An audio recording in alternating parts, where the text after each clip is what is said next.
نعم. المالكي؟ نعم. نعم. جهاد؟ نعم. 3 من كن فيه وجد بهن حلاوة الإيمان. حديث من؟ أنس بن مالك.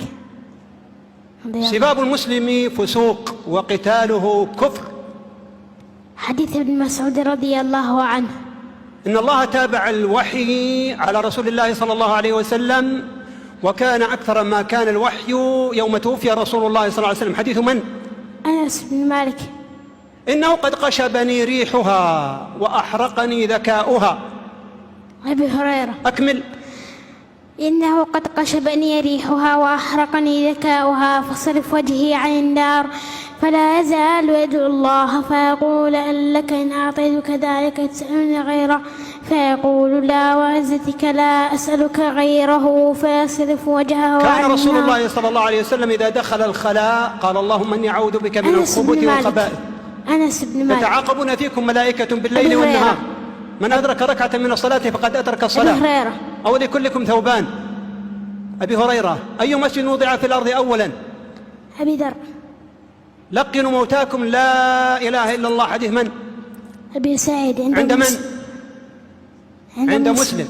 إنما الصيام جنة. حديث من؟ أبي هريرة عند الشيخين. من أراد الحج فليتعجل. حديث من؟ حديث أبي هريرة عند أبي داود. عند من؟ أبي داود. السيد الله. حديث عبد الله بن الشخير. من صححه؟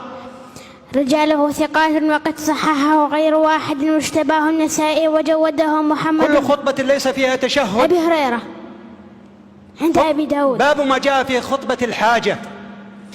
عن ابن مسعود رضي الله عنه قال: علمنا رسول الله صلى الله عليه وسلم خطبة الحاجة: إن الحمد لله نحمده ونستعينه ونستغفره ونعوذ بالله من شرور أنفسنا، من يهده الله فلا مضل له. كان رسول الله صلى الله عليه وسلم يعالج الوحي. حديث من؟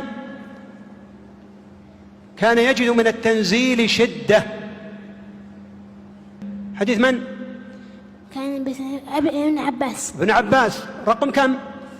هذا الحديث الثالث بعد 500 وألف في جنبنا الصحيح المجلد الرابع.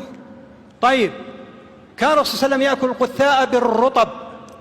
عبد الله بن جعفر عن